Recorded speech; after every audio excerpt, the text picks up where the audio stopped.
नमस्कार दर्शक बंधु आपण जानते कि आपणकर मरीच गचरे जाँला रोग मूल सड़ा रोग अग पत्र मोचा रोग किंबा आपणकर अग सड़ा रोग एमती होउछि कि तेबे एई वीडियो संपूर्ण देखंतु पूरा जानबे कौन कले आपणकर से सब रोग हब नाही। तो मु गिरधर आपण जानते आम यूट्यूब चैनल सांगमाई फार्मिंग। तो देरी न करी आसंतु जानिबा मरीच चाष विषय रे। यही देख पारछंती दर्शक बंधु पूरा को पूरा माने गोटे भी एतिर देखंतु ए देखचंती एतिर कौन से वायरस किंबा कौन से पोक लागुनांती खसी फल फूल यथेष्ट परिमाण होउची। तेबे आपण जदि ए वीडियो को संपूर्ण देखिबे काहे कौन पाई पूरा जानि पारबे। ए देख पारछंती मो पछरे पूरा अछि मो फसल लगाइबार अल्प एइताई पारे किंतु एतिरे एई चाष विषय रे जानिबाडा होउची बड़ कथा। आमे कम फसल लगाई भी परीक्षामूलक भाव में अधिक रु अधिक चाषी मान उपकार लगी विषय वस्तु को नहीं आमे वीडियोटी करता। तो पूरा वीडियो को देखंतु पूरा जानि पारबे। जानिबा फसल पर्याय कौन। फसल पर्याय एक प्रणाली करने द्वारा आमर अधिक रु अधिक रोग आम फसल को व्यापे नहीं बा संक्रमण हुए नहीं। तो जानिबा या केमिति करा जाइताए। फसल पर्याय होउची गोटे प्रणाली आमे गोटे फसल को गोटे जमी रे बारंबार नेबा नहीं।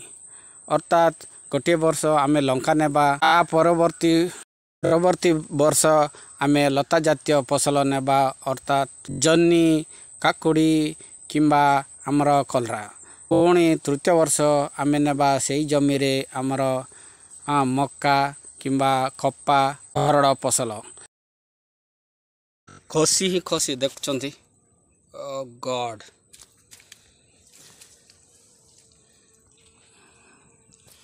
पूरा देखो ए खसी गुड़ाक फूल भी यथेष्ट अच्छी।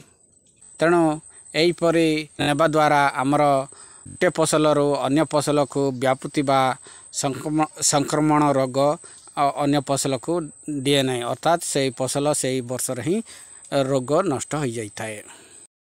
एमिति करिबा द्वारा आमर जमीर मध्य उर्वरता बजाय रखिताए एवं आमर जो रासायनिक सार प्रयोग करने पड़ता है ता कम परिमाण देवा पड़ता है। ए प्रणाली द्वारा आमर अन्य फसलर अवशिष्टांश ता कंपोस्ट हो पुणी द्वितीय फसल खाद्य रूपे तैयारी हुए एवं पुणी द्वितीय फसल पुणी तृतीय को एमिति अन्य गचर अवशिष्टांश सबू खत आकार रे सृष्टि होता है। तेणु आमर ए दुई तीन टी उपकारिता होता है। तेणु आमे फसल पर्याय करवा एवं एमिति प्राय 50% रोग रु आमे मुक्त रही पारिबा। प्रथम वर्ष मर्च नहीं द्वितीय वर्ष टमाटो किंबा बैगण नेबा नहीं। ता परवर्ती वर्ष आमे लता जातीय फसल अर्थात जन्नी कलरा यहीपर नेबा। तृतीय वर्ष ताको पुणी मक्का खप्पा किंबा आमर हरड़ नहीं पारबा।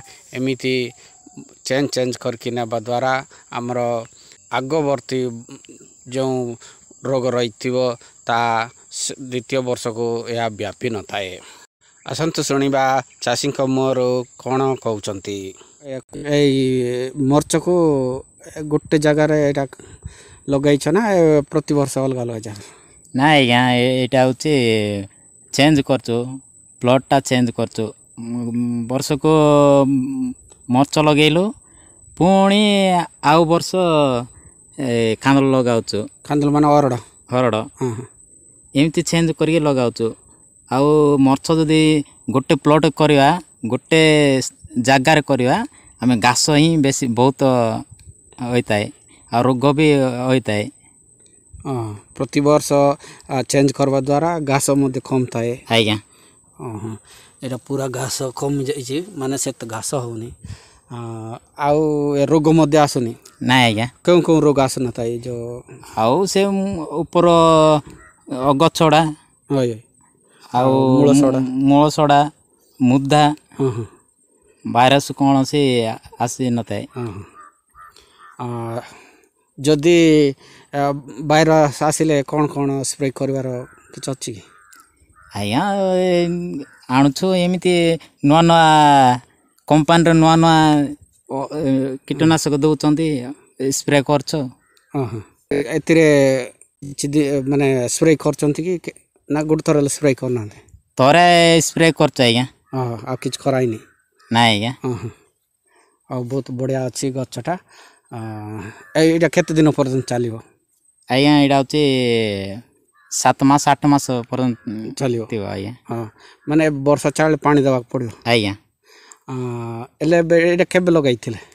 ଏଇଟା ହେଉଛି ଜୁଲାଇ 2 ଆଡ଼େ 2 ତାରିଖ। ମାନେ ଜୁଲାଇ ପ୍ରଥମ ସପ୍ତାହ ମଧ୍ୟରେ ଏଇଟା ଲଗାଇଗଲା। ସାର ପ୍ରୟୋଗ କରିଛନ୍ତି? ଆଜ୍ଞା। କେତେ ଥର? ଥରେ କରୁଛି DAP ମାରୁଛି DAP ଆଉ 20 ପଟାସ ମିଶାଇକି ଗୋଟେ ଥର ମାରୁଛନ୍ତି ଛାଡ଼ି ଦେଇଛନ୍ତି? ଆଜ୍ଞା। ଏତେ ଫୁଲ ହେଉଛି, ଫୁଲ ପାଇଁ କିଛି ସ୍ପ୍ରେ କରିଛନ୍ତି କି? ନାଇଁ ଆଜ୍ଞା କିଛି ନାହିଁ। ଆଉ ଯାହା ଜବରଦସ୍ତ ଅଛି ଆପଣଙ୍କର ମର୍ଚଟି। ତ ଆପଣଙ୍କଠୁ କିଛି ଶିଖିଲେ ଚାଷୀମାନେ ଜାଣିବେ, ସେମାନେ ମଧ୍ୟ ଏଇ ଚାଷକୁ ଏମିତି ପ୍ରୟୋଗ କରିବେ କି ପ୍ରତିବର୍ଷ ନ ଲଗାଇ ଚେଞ୍ଜ କରି ଫସଲ ନେବେ। ଏହାକୁ କହନ୍ତି ଫସଲ ପର୍ଯ୍ୟାୟ। ଏତିକି କହିଥିବାରୁ ଆପଣଙ୍କୁ ଧନ୍ୟବାଦ ଆଜ୍ଞା। ଏହି ଭିଡ଼ିଓଟି ଭଲ ଲାଗୁଛି ତେବେ ଗୋଟିଏ ଭିଡ଼ିଓକୁ ଲାଇକ୍ ଏବଂ ଚ୍ୟାନେଲ୍ ସବସ୍କ୍ରାଇବ୍ କରିବାକୁ ଭୁଲନ୍ତୁ ନାହିଁ ଏବଂ ସାଙ୍ଗସାଥିମାନଙ୍କ ପାଖକୁ ଏହାକୁ ସେୟାର କରନ୍ତୁ।